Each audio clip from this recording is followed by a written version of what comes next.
Assalamualaikum warahmatullahi wabarakatuh, Sobat Muhammadiyah, sahabat Mukofit dimanapun Anda berada, kembali dalam acara Covid Talk on Muhammadiyah COVID-19 Comment Center, Pimpinan Pusat Muhammadiyah.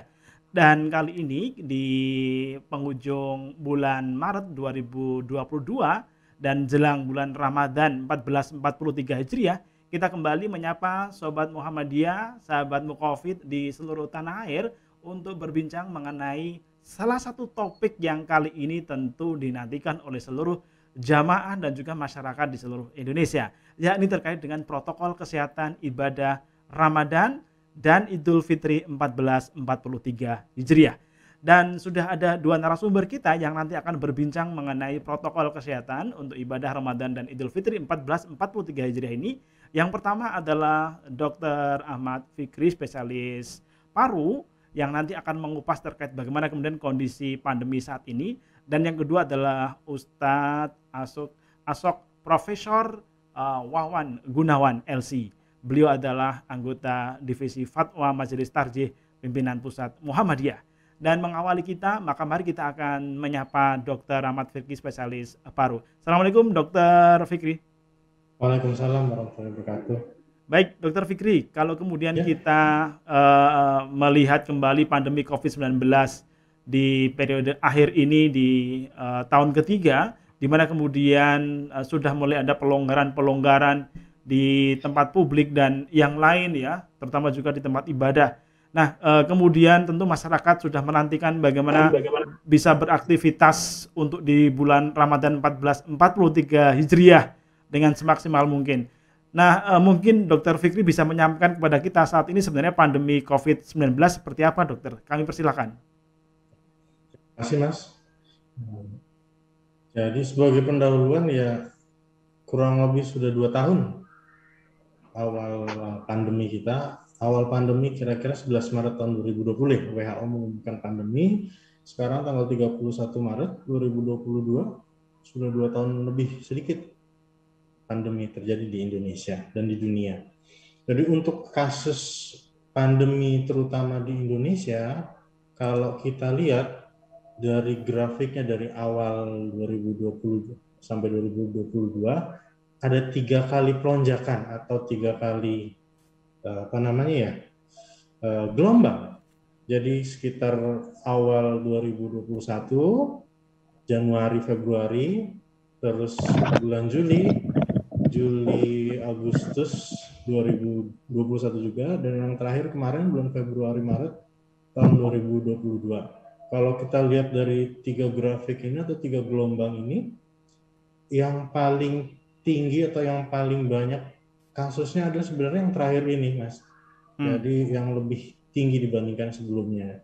Untuk yang gelombang kedua, kemungkinan besar itu karena variannya Delta. Sedangkan yang untuk saat ini kemungkinan besar variannya Omicron. Jadi untuk kasus perharinya di Indonesia kalau misalkan bulan Juli tahun lalu atau sekitar gelombang kedua itu kasus perharinya paling banyak tidak sampai 60.000. Kalau kita lihat dari grafik dari catatan-catatan yang sudah ada sebelumnya. Kalau kita bandingkan dengan yang sekarang tahun 2022 bulan Februari Maret ini bahkan bisa mencapai 60 ribuan ke atas, 60 hampir 65.000 per hari.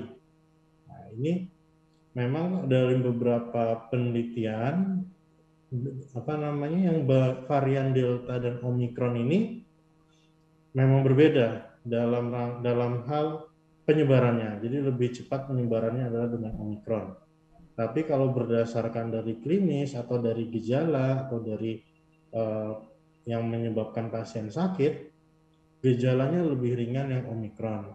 Terus untuk kematiannya juga untuk yang Omicron ini lebih rendah dibandingkan yang Delta atau yang gelombang kedua. Tapi ini kan masih berlanjut, mungkin perlu dilakukan penelitian lebih lanjut sebenarnya.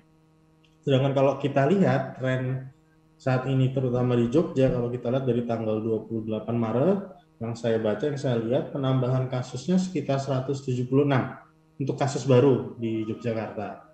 Meninggalnya 10 orang. Kalau kita bandingkan sekarang, terakhir saya lihat tanggal 30 Maret itu kasus baru yang bertambah itu sekitar 147 orang, sedangkan kasus meninggal 6 orang.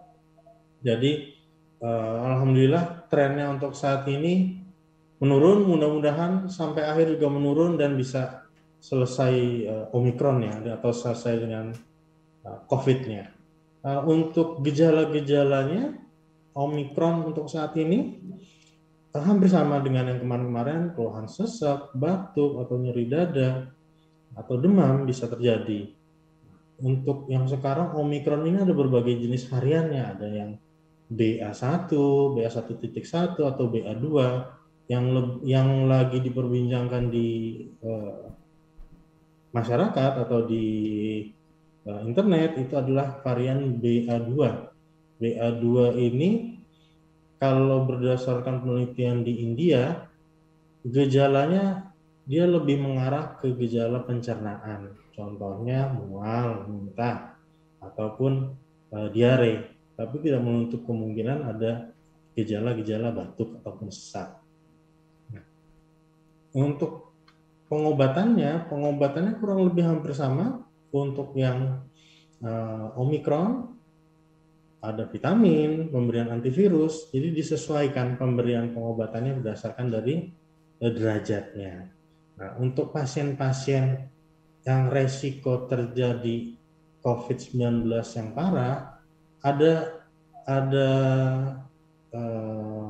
macam-macam masyarakat. Yang pertama, masyarakat usia 60 tahun itu lebih rentan terkena COVID dengan gejala yang lebih serius dibandingkan pasien-pasien atau masyarakat usia muda. Terus pasien atau masyarakat dengan kondisi komorbid seperti contohnya ada diabetes ataupun gagal jantung ataupun gagal ginjal. Ini memperberat atau memperparah jika pasien tersebut terkena COVID-19. Dan satu lagi adalah pasien-pasien yang belum mendapatkan vaksin. Jadi bisa dilihat ada penelitiannya, pasien-pasien yang sudah dilakukan vaksin, meskipun tidak 100% mencegah COVID, tapi jika pasien tersebut atau masyarakat tersebut terkena COVID, gejalanya akan lebih ringan dibandingkan pasien-pasien atau masyarakat yang tidak menggunakan atau yang tidak melakukan vaksinasi. Jadi saat ini kan sudah ada vaksinasi booster. Jadi tetap booster kita perlukan sebagai antisipasi agar COVID tidak menyebar kemana-mana.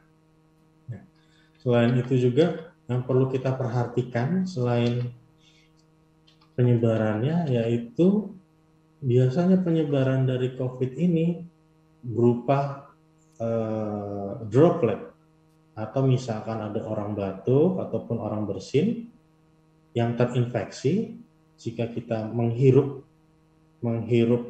udara yang kena ada infeksinya, kalau daya tahan tubuh kita tidak bagus, bisa terjadi infeksi COVID.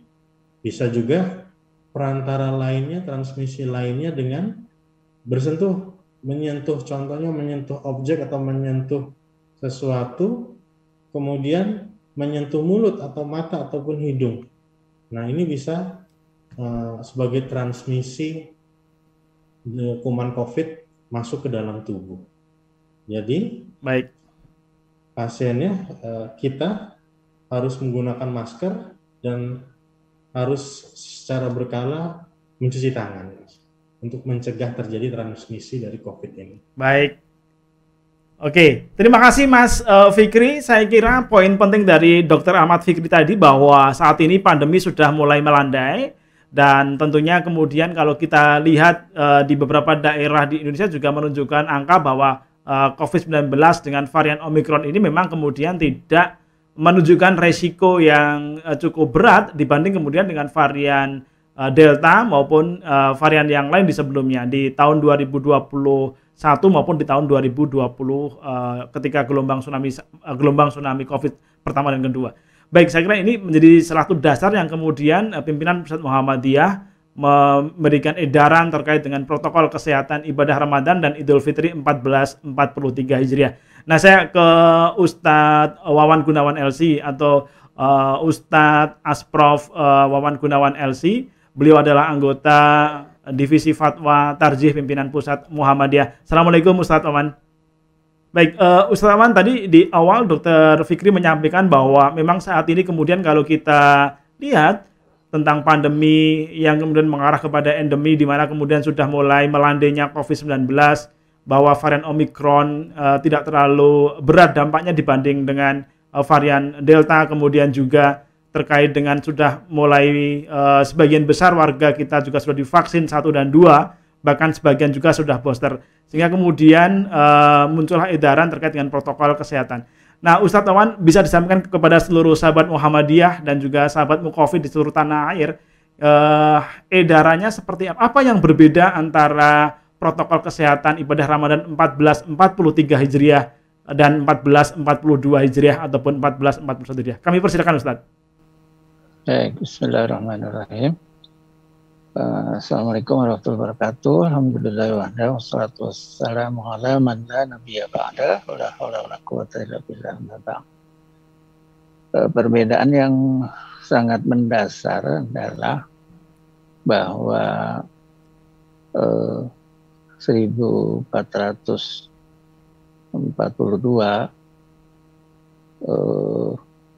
kita di posisi atau kondisi yang sangat darurat ya,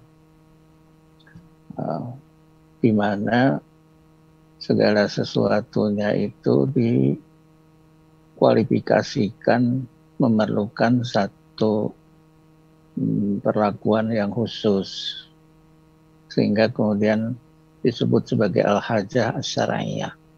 Ada satu keperluan yang oleh agama dibenarkan untuk merubah, mentransformasi hukum yang semula tertentu dalam keadaan normal menjadi berbeda, sehingga muncul kaidah idza ta'adzarul aslu yusaru ilal badali. Ketika dalam kondisi yang tidak normal, maka ketentuan hukum pokok itu beralih kepada penggantinya, itu ya. Beberapa bulan, sebutlah ya 1 tahun lebih, kita nyaris tidak menunaikan sholat Jumat di masjid secara normal, di mana kita, kalaupun kita tunaikan sholat Jumat, maka dilakukan secara shift. Kenapa? Karena memang pilihannya seperti itu. Kita harus menunaikan ibadah wajib, tapi pada saat yang sama terpaparnya nyawa itu harus diupayakan tidak terjadi ya. Nyawa harus diminimalisir untuk terpapar COVID ini. Sehingga berlaku kaidah darul mafasidi muqaddamun ala jalbil masalih. Ya, berupaya untuk mengedepankan mengantisipasi bahaya itu lebih bagus daripada kita mengambil manfaat dari satu kebaikan. Akhirnya jalan tengahnya secara ketat sholat dilakukan, tapi kemudian berjarak. Kalau tidak berjarak, lalu secara sip itu pakai masker dan seterusnya. Ya, bahkan sholat Jumat pun bisa beralih menjadi sholat duhur. Ya, seperti yang diisyaratkan oleh ajaran Rasulullah dalam hadis riwayat Bukhari dari Abdullah bin Abbas. Adzannya pun berubah ya. Ya, shollu fi buyutikum. Anda sekalian sholat di rumah kalian. Itu alasannya dulu karena banjir ya, yang membuat becek dan licin. Nah, sekarang banjir virus COVID, lebih harus diperhatikan. Nah, memperhatikan situasi yang mudah-mudahan kita berhusnuzon saat ini berubah, maka sembari tetap bersikap waspada terhadap situasi yang ada di sekitar kita, karena sesungguhnya di beberapa tempat tidak baik-baik saja. Dan kalau tadi disebut dalam proses endemi, syarat-syaratnya masih belum terpenuhi. Para ahli kan menyebutkan begitu, apalagi kalau merujuk WHO. Maka pimpinan pusat Muhammadiyah bersikap moderat untuk memberlakukan secara, sebutlah ya, secara beragam gitu, berdasarkan situasi yang berada di lingkungannya. Jika berdasarkan pantauan Satgas setempat, situasi itu sudah lebih baik.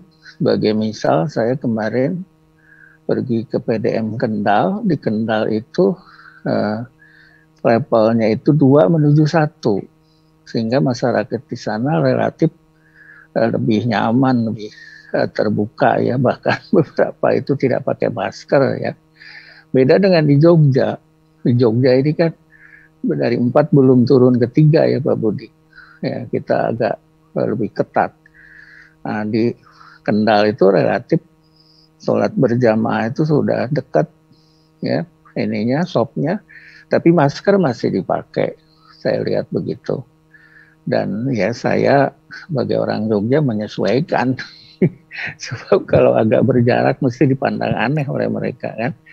Nah, demikian halnya juga kalau orang Kendal misalnya datang ke Jogja, ya harus lebih ketat begitu. Sehingga sambil mengantisipasi apa yang disampaikan tadi oleh Dr. Fitri, ya kita sendiri juga harus waspada untuk tetap menggunakan, mempraktekkan apa yang disebut dengan 3M itu, menjaga jarak, ya, menggunakan masker, dan kemudian ya tidak menjaga dari kerumunan ya, sedemikian rupa sehingga apa yang kemudian diberlakukan di tempat ibadah juga seperti itu. Sebagai misal, kalau kita mau mengerjakan sholat Qiyamul Ramadan di beberapa masjid Muhammadiyah, ya, diberlakukan seperti tadi. Ya, kalau misalnya masih level 4, tentu kewaspadaan dijaga. Level 3 ya kewaspadaan jadi tetap dijaga dengan relatif rileks gitu ya. Level 2 lebih rileks dan seterusnya. Tapi kalau seperti yang terjadi saat ini di Jawa Barat, saya dengar di Jawa Barat angka yang terpapar itu sekarang lebih banyak lagi. Di samping juga yang sembuh banyak, tapi yang terpapar juga banyak. Nah, di daerah-daerah mana saja, tidak atau belum disebutkan, itu berlaku hal-hal yang seperti tadi. Nah, untuk sholat Idul Fitri sama, jadi diberlakukan secara ketat berdasarkan prinsip-prinsip kewaspadaan tadi. Karena kalau kita tidak menjaga kewaspadaan ini, yaitu bertentangan juga dengan perintah agama, ya, Hifdzuddin, juga dikhawatirkan nanti kita sendiri yang akan terkena musibah. Saya melihat berapapun angka kematian, kalau berdasarkan ayat Al-Quran, 1 saja mati itu sama dengan kematian seluruh umat manusia kan gitu. Sebagaimana halnya kita upayakan untuk menjaga kehidupan, 1 saja itu sama dengan menjaga kehidupan untuk seluruh umat manusia. Begitu jalan tengah yang diambil oleh pimpinan pusat Muhammadiyah, Pak Budi. Ya, baik. Terima kasih Ustaz. Beberapa poin yang ada di dalam edaran PP Muhammadiyah nomor 1 tahun 2022 tentang penerapan protokol kesehatan kegiatan ibadah Ramadan dan juga Idul Fitri menyebutkan bahwa ada kesempatan bahwa jamaah akan melakukan aktivitas secara lebih longgar di tempat ibadah, tetapi tentu kemudian dengan melengkapi dengan sarana prasarana seperti misalnya ventilasi yang terbuka, kemudian sudah divaksin dan yang lain. Nah, dalam pandangan Tarjih Muhammadiyah, apakah memang kemudian kembali Ustadz mungkin bisa disampaikan kembali, apakah kemudian masyarakat terutama jamaah yang nanti akan melaksanakan ibadah Ramadan diberikan kesempatan yang demikian, Ustadz? Ya, tentu saja. Jadi pertama sesungguhnya diharapkan edaran ini segera disosialisasikan ya, supaya tidak terlambat tiba di tengah masyarakat, khususnya warga Persyarikatan Muhammadiyah. Karena kalau tidak, yang dikhawatirkan adalah salah paham. Ya. Begitu. Ada masjid yang sesungguhnya misalnya sudah relatif nyaman dengan lingkungan tertentu, segala macam yang berkaitan dengan yang disampaikan dalam surat edaran itu terpenuhi, tapi karena ketidaktahuan satgasnya terlalu kencang misalnya, nah itu kan masalah.